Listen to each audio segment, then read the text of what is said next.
సాధన ఎలా ఉంటుందో ఊహించుకోండి. మీరు ఊహించుకోండి.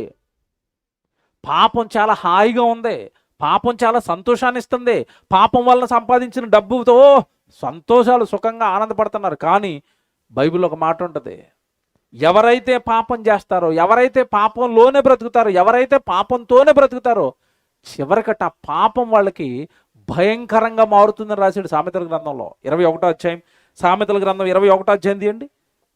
సామెతల గ్రంథం 21వ అధ్యాయం అందరు తీయాలి. 15వ వచనం చదవండి. 15వ వచనం,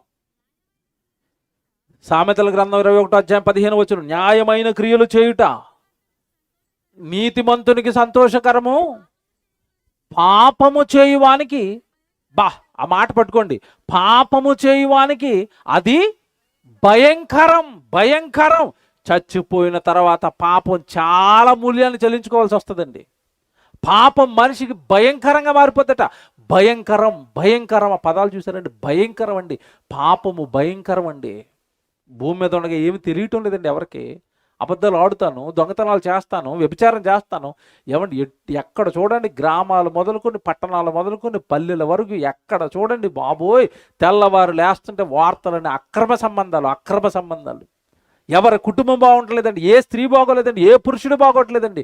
కారణం ఏంటంటే మట్టి మాయ, జల్సాలకు అలవాటుపడ్డారు. ఎందుకు అక్రమ సంబంధాలు పెట్టుకున్నారంటే వాళ్ళు ఇచ్చే చీరల కోసం. ఎందుకు అక్రమ సంబంధాలు పెట్టుకున్నారంటే వాళ్ళు ఇచ్చే డబ్బు కోసం.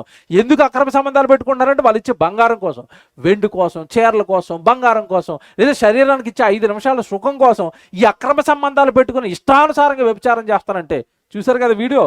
చచ్చిన తర్వాత దేవుడు ఎవరిని విడిచిపెట్టడం, అలా చెప్తున్నాడు, ఎవరిని విడిచిపెట్టడు. దేవుడికి తన పర భేదాలేవి లేవు. ఎవరైతే తన ఆలయాన్ని పాడు చేస్తారో ఖచ్చితంగా